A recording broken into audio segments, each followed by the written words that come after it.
Olá! Todas as vezes que a gente quiser analisar ou avaliar questões que pressuponham crescimento ou desenvolvimento, a gente precisa criar indicadores para isso, tanto a nível macro, como a nível de um país, quanto a nível micro, a nível de um grupo, por exemplo.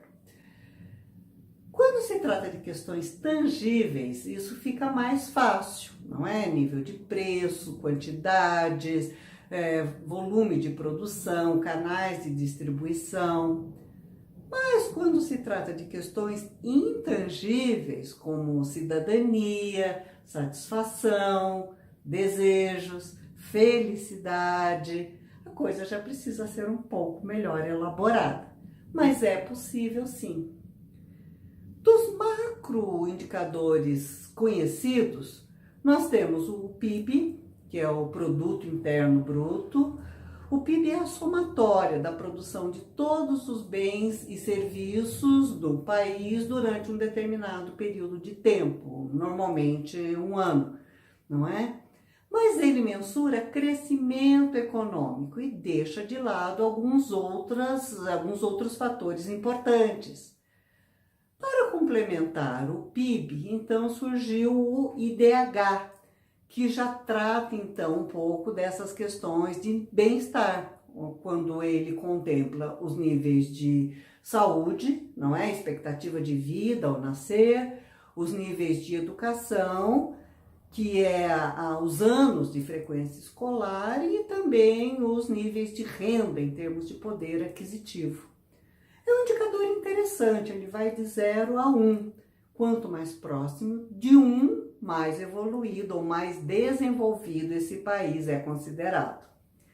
E existe também um índice polêmico, né? O FIB, Felicidade Interna Bruta, que trata justamente dessas questões mais subjetivas.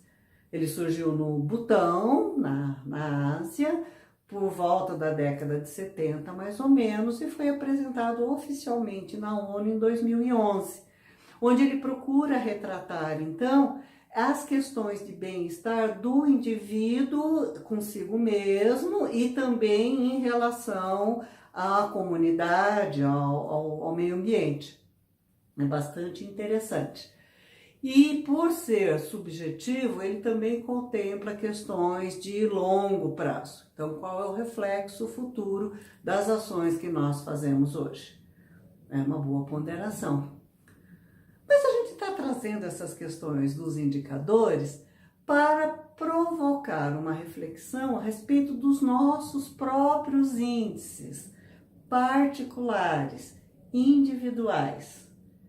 Se a gente quiser realmente acompanhar os nossos níveis de crescimento e desenvolvimento, é interessante a gente colocar no papel algumas reflexões. Vale a pena fazer o exercício, pensando assim, por exemplo, né? Qual é o meu nível de bem-estar psicológico, meu nível educacional, cultural, de saúde? Qual é o meu relacionamento com a comunidade, com o meio ambiente? Como eu utilizo o meu tempo? Qual é a minha expectativa de vida? Não é uma questão fácil de refletir, mas ela é importante sim. Enfim, qual é o meu nível, o meu padrão de felicidade? À medida que a gente faz, então, essas reflexões, eventualmente coloca ali alguns indicadores, a gente consegue acompanhar, sim, a nossa evolução ou involução ao longo do tempo. É uma boa reflexão, serve para autoconhecimento e também para tomadas de decisões a médio e a longo prazo. É isso aí. Reflita a respeito dos seus próprios indicadores. Fica a dica e a gente se vê num próximo vídeo. Até lá!